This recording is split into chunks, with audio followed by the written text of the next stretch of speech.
Hello everyone, and welcome to another exciting Camp Cretaceous video by Jeremy James Prutchick. The Season 3 premiere of Camp Cretaceous is coming up fast. There is a promo clip of Season 3 that's recently surfaced online. Now, it is a very short clip, even shorter than the Season 3 teaser, but there's still enough to talk about, and that's what I'm going to do today, so let's get started. The clip starts off with Brooklyn and Yasmina in a sandy area holding what look like eggs. That's right, eggs! The dinosaurs, or in this case the pterosaurs, are breeding. Life found a way. Now, I'm not sure why the campers are picking up the eggs. I don't know, maybe they're just curious, or maybe they wanted something for breakfast. I mean, an ostrich egg is big enough to serve around 10 people. As for a Dimorphodon egg, well, maybe I'd rather not know. Naturally, the parent Dimorphodon arrives to protect its nest and growls at the campers. Yasmina slowly puts the egg down and she freezes. Then they bolt. But where to? Well, in the next shot, it looks like Brooklyn and Yasmina are trying to get onto a gondola. Yeah, it looks like they climbed way up to a high point, and the pterosaurs have nested there. You can see a few nests, as well as some gliders, just like the glider we see on the front cover of the Camp Cretaceous Volume 3 book. We can also see some Dimorphodons, as well as Brooklyn and Yasmina, on a glider. This is more than likely the scene that leads up to the glider chase pictured on the cover of the book. But back to the clip. It looks like getting on the gondola isn't an option for Brooklyn and Yasmina, as the Dimorphodon stands in their way.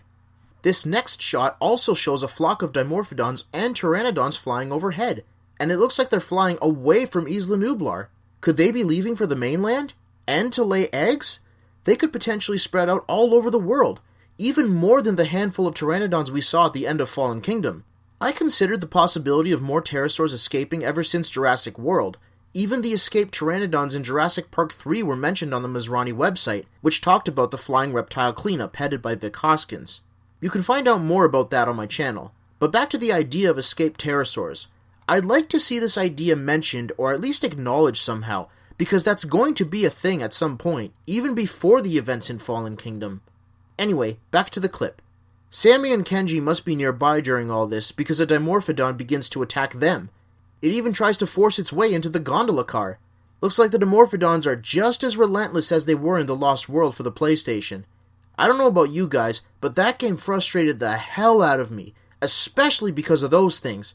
They were so annoying and hard to kill, and they never stopped following you. But anyway, as I was saying, the Dimorphodon continues to attack Sammy and Kenji, but after a well-placed falcon kick from Kenji, the Dimorphodon falls back and the doors close. So Sammy and Kenji are safe, but what about Brooklyn and Yasmina?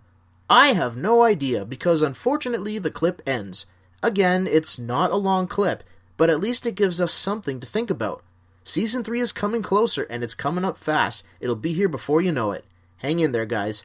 This concludes another video by me, Jeremy James Prutchick. What did you think of this little clip? Talk about it in the comments. Thanks for watching, and I'll see you next time.